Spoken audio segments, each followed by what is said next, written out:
नमस्कार, मैं हूं आपके साथ मयंक। देखिए, ईरान से एक बड़ी खबर आई है और खबर ये है जो सूत्रों के हवाले से आ रही है। खबर ये आ रही है कि रूस का एक बड़ा कार्गो प्लेन इस्फहान में लैंड किया है, ईरान के इस्फहान में लैंड किया है। अब देखिए, इस तरह की खबरें पिछले कुछ वक्त से लगातार आ रही हैं कि रशिया के जो कार्गो जेट्स हैं बड़े बड़े, वो धीरे धीरे धीरे करके ईरान में लैंड हो रहे हैं, तेहरान में लैंड हो रहे हैं। लेकिन ये खबर खास क्यों है? ये खबर खास इसलिए है कि सूत्रों के मुताबिक जो खबर है कि इस बार एक बड़ा रूस का कार्गो जेट इस्फहान में लैंड हुआ है, तेहरान में नहीं। समझने की कोशिश करिए, इस्फहान वो जगह है जहां पर ईरान का सबसे बड़ा न्यूक्लियर साइट है। इस्फहान, फोर्दो और नतांज, ये तीन जगह ऐसी थी जहां पे अमेरिका ने B-2 बॉम्बर्स से हमले किए थे ईरान की न्यूक्लियर साइट्स पर। इसके बाद अब ये खबर आई है कि रूस का एक कार्गो प्लेन बड़े ही मिस्टीरियस तरीके से ईरान में एंटर हुआ और उसके बाद उसने इस्फहान में लैंडिंग की है। अब ये बड़े सोचने की बात है, इस खबर ने, ये सोशल मीडिया में कई साइट्स पे इस तरह की खबरें हैं। अब ये अपने आप में एक बड़ा सवाल पैदा हो रहा है कि आखिर रूस का कार्गो जेट क्या सामान लेकर इस्फहान पहुंचा, उस जगह पर पहुंचा जहां ईरान का सबसे बड़ा न्यूक्लियर साइट है। देखिए, इस तरह की खबरें जो पहले आई उसमें मैं आपको बताऊं कि Russian IL-76 military aircraft reportedly landed in Tehran. ये खबर थी जुलाई की। जुलाई में जो खबर आई थी जंग के बाद, उसमें ये खबर में ये था कि रशिया ने एक बड़ा IL-76 मिलिट्री एयरक्राफ्ट है, सबसे बड़ा कार्गो मिलिट्री एयरक्राफ्ट है, इसने तेहरान में लैंडिंग की है। और उस समय ये खबरें आई थी कि रूस ने बड़ी मात्रा में जो है हथियार पहुंचाने शुरू कर दिए हैं ईरान को। उसके बाद देखिए, इसी समय इसी के आसपास एक और खबर आई थी। वो खबर आई थी कि चाइना के 3 बोइंग 747 कार्गो प्लेन्स जो हैं वो तेहरान में लैंड किए। ये दोनों पुरानी खबरें हैं, ये जुलाई के आसपास की दोनों खबरें हैं कि पहले रशिया का एक कार्गो आया, फिर उसके बाद चाइना के 3 कार्गो आए। लेकिन ये सब जो लैंडिंग हुई पहले, आप इस बात को समझिए, ये खबर इंपॉर्टेंट आज की क्यों है। ये जितने पुरानी लैंडिंग्स हुई, चाहे चाइना के कार्गो जेट्स की हो, चाहे रूस की हो, ये सब के सब तेहरान में उतरे, ईरान की राजधानी में उतरे। इस्फहान में कोई भी जेट, कभी कार्गो जेट किसी देश का नहीं उतरा। लेकिन ये पहला मौका है जब ये खबरें हैं कि रूस ने अपने सबसे बड़े कार्गो प्लेन को जो है वो इस्फहान पहुंचा, वो इस्फहान में लैंड करता है और उसके बाद वहाँ से टेक ऑफ कर गया। अब सवाल ये है कि इस्फहान में रूस ने क्या चीज़ सप्लाई करी ईरान को। देखिए, ये खबर इसलिए भी अहम है, मैंने कुछ समय पहले ये एक वीडियो बनाया था जिसमें मैंने ये बताया था कि एक मिसाइल टेस्ट होती है इस्फहान से। इस्फहान में कुछ समय पहले की, करीब 2 महीने पहले की बात है, ईरान ने एक मिसाइल टेस्ट किया इस्फहान में।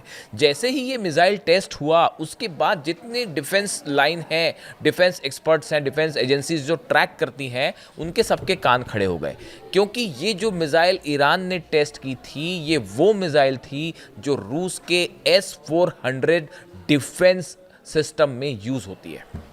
ये जब मिसाइल फायर होती है, देखिए, जब भी कोई मिसाइल फायर होती है तो उस मिसाइल के बारे में दुनिया भर की तमाम एजेंसीज जो हैं वो परखने में लग जाती हैं कि मिसाइल क्या थी, क्या टेक्नोलॉजी हो सकती है, किस रेंज की हो सकती है। तो जब इस्फहान में ईरान ने मिसाइल टेस्ट किया करीब 2 महीने पहले, तब तुरंत ये बात निकल के सामने आई कि भाई, ये जो मिसाइल फायर की गई थी, ये नॉर्मल कोई बैलिस्टिक मिसाइल नहीं थी। ये वो मिसाइल थी जो रूस के S-400 डिफेंस सिस्टम में तैनात की जाती है, और ये मिसाइल इस्फहान से फायर की गई।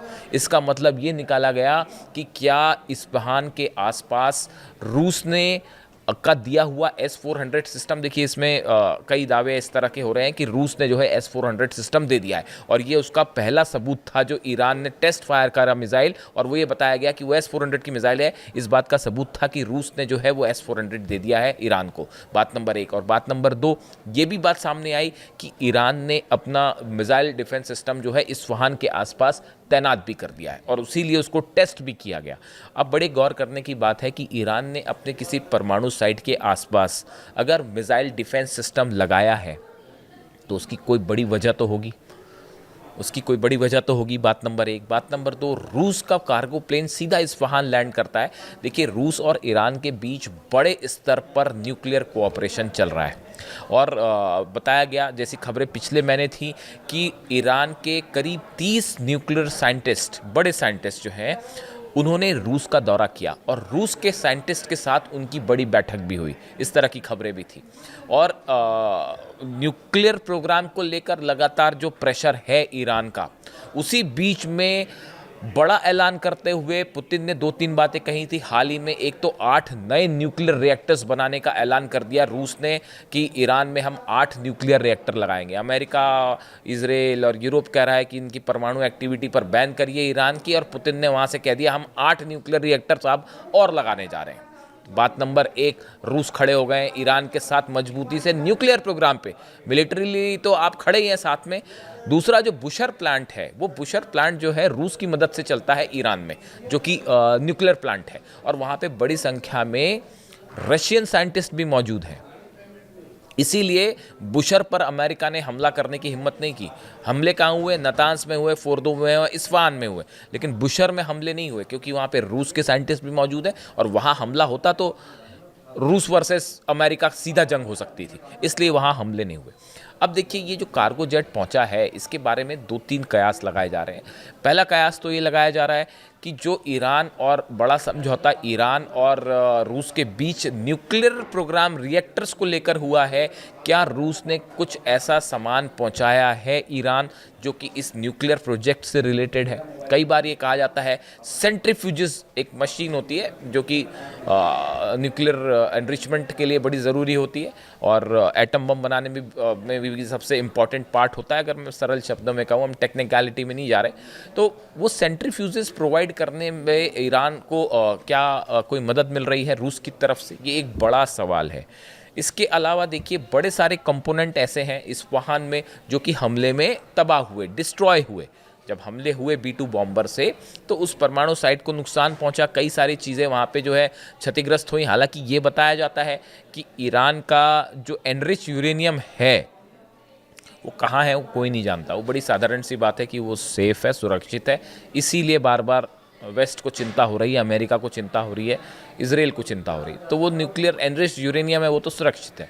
लेकिन जो पार्ट्स तबाह हुए इस हमले में, क्या उसकी रीबिल्डिंग के लिए जो सामान आना चाहिए वो रूस प्रोवाइड कर रहा है, या इन साइट्स की सुरक्षा के लिए जो डिफेंस S-400 डिफेंस से जुड़ी जो मिसाइल्स हैं, जो बैटरीज होती हैं, क्या उसको प्रोवाइड किया जा रहा है? ऐसे तमाम आकलन है। और देखिए, ये जो गतिविधियां हैं पिछले कुछ समय में, आप देखें ईरान, इस तरह की बार बार खबरें आ रही हैं कि ईरान के जो न्यूक्लियर साइट्स हैं उस पर जो है तेज़ी से एक्टिविटी बढ़ी है। इसको लेकर अब एक नया फ्रंट खुलता दिख रहा है। ईरान, रूस, चाइना एक तरफ है ईरान के खास तौर पर न्यूक्लियर प्रोग्राम को लेकर, और पुतिन के इस ऐलान को लेकर कि जो पीसफुल प्रोग्राम ईरान चला रहा है अपनी इलेक्ट्रिसिटी की ज़रूरतें पूरी करने के लिए, हम उसके साथ खड़े हैं। ये मैसेज साफ पुतिन ने दे दिया है। देखिए, सिर्फ लड़ाई ईरान और अमेरिका या ईरान और इजराइल के बीच में नहीं है, एक बड़े जंग के हालात बने हुए हैं रूस और अमेरिका के बीच, जो यूक्रेन से सॉल्व नहीं हो पा रहे। और मिडिल ईस्ट जो है वो एक बैटल ग्राउंड बना हुआ है। असल में मिडिल ईस्ट में जो पूरा मामला चल रहा है वो मिडिल ईस्ट में प्रभाव कायम करने का है, जो कि कोशिश हो रही है अमेरिका की तरफ से इजराइल के जरिए। इस सूरत हाल में 2 दिन बाद नेतन्याहू जा रहे हैं ट्रंप से मिलने। में अपनी हर वीडियो में इसका जिक्र कर रहा हूं, इस मुलाकात का। ये बहुत अहम मुलाकात होगी और इसमें कई सारे मुद्दों पर जो है क्लैरिटी मिलेगी कि 2026 में क्या ईरान और इजराइल के बीच वॉर वाले हालात होते हैं, क्या इजराइल फिर से हमला करेगा ईरान पे, और अगर हमला करेगा तो फिर पलटवार जब ईरान करेगा तो क्या होगा, और कौन कौन साथ खड़ा होगा इस बार ईरान के। ये बड़े सारे सवाल हैं जिनके जवाब शायद अगली मुलाकात से 2 दिन बाद, 48 घंटे बाद जो मुलाकात होनी है, इसमें कुछ ना कुछ निकल के सामने आ जाएगा। इस बीच रूस के कार्गो जेट का इस्फहान पहुंचना एक बड़ा साफ संदेश है फिर से पुतिन की तरफ से, रूस की तरफ से, कि रूस जो है ईरान के न्यूक्लियर प्रोग्राम के साथ खड़ा है। ईरान हमेशा ये कह रहा है कि हम न्यूक्लियर बॉम्ब नहीं बना रहे, अली खामेनी साहब का साफ निर्देश है, हम वेपन्स ऑफ मास डिस्ट्रक्शन नहीं बनाएंगे। हम ईरान की, हमको विकास के लिए, प्रगति के लिए, इलेक्ट्रिसिटी के लिए जो ज़रूरतें हैं उसके लिए न्यूक्लियर एनर्जी चाहिए, इसलिए हमारे पावर प्लांट्स चल रहे हैं और हम इसको आगे जारी रखेंगे। न्यूक्लियर एनरिचमेंट हम जारी रखेंगे, ये साफ बात ईरान की तरफ से कह दी गई है। और मिसाइल प्रोग्राम पे तो हम निगोशिएट ही नहीं करेंगे। ईरान के विदेश मंत्री जो अब्बास अराक्ची साहब हैं उन्होंने ये बात साफ कर दी है। अब देखिए, इस मुलाकात के में सिर्फ 48 घंटे बचे हैं। इस मुलाकात के पहले एक बड़ी मूवमेंट आपको ईरान, रशिया, चाइना के बीच में भी दिखाई देगा। ना सिर्फ टॉक्स के लेवल पर ईरान ने अपना जो अभी बड़ा मिलिट्री मूवमेंट किया 48 घंटे पहले, जिसको लेके इजराइल में हाहाकार मच गया, कह दूं मैं तो गलत नहीं होगा। पूरे जो है इजराइल के सेना प्रमुख से लेकर, डिफेंस मिनिस्टर से लेकर, प्रधानमंत्री से लेकर इजराइल की पूरी सेना इस चक्कर में पड़ गई कि भाई ईरान कर क्या रहा है। अब ईरान की सेना ने ही ये साफ कर दी है बात कि हमने अपने डिफेंस की पूरी तैयारी कर ली है। ऐसे बयान ईरान के जो सेना प्रमुख हैं उनकी तरफ से आ गए हैं कि ईरान ने एक बड़ा मूवमेंट किया। हाँ, ये बात सच निकली कि ईरान ने बड़ा मिसाइल मूवमेंट किया है अपने हथियारों को लेकर। डिफेंस सिस्टम कहाँ तैनात होगा, एयरप्लेन्स कहाँ तैनात होंगे और मिसाइल्स कहाँ तैनात होगी, इसको लेकर बड़ा मूवमेंट किया। ईरान ने अपने किले को मजबूत करने के लिए जो पिछली बार कमजोरियां थी उसको दूर करने में बड़ी एक्सरसाइज की है। और ये मान के चल रहे हैं ईरान के डिफेंस एक्सपर्ट्स, जो ईरान की खबरें वो ये मान के चल रही हैं कि इस ट्रंप और नेतन्याहू की मुलाकात के बाद कुछ भी हो सकता है। कोई भी जो है हालात कभी भी बिगड़ सकते हैं, कभी भी कुछ भी हो सकता है। इसके लिए ईरान पूरी तरह से तैयार है। और इस बीच सूत्रों के हवाले से, आई से इट अगेन, सोर्सेज से ये खबर है, इसके बारे में रूस ने अभी कुछ नहीं कहा, ईरान ने कुछ नहीं कहा। सोर्सेज से इस तरह से खबरें आई हैं कि एक बड़ा कार्गो जेट रूस का इस्फहान पहुंचा है। ये एक प्रकार से एक अहम खबर हो जाती है ईरान के न्यूक्लियर प्रोग्राम को लेकर। अब इससे जुड़ा जो भी अपडेट होगा हम आप तक पहुंचाएंगे और हमारी खास नज़र रहेगी ट्रंप और नेतन्याहू की मुलाकात पर। इससे जुड़ा जो भी अपडेट होगा आप तक पहुंचाएंगे। Thank you so much.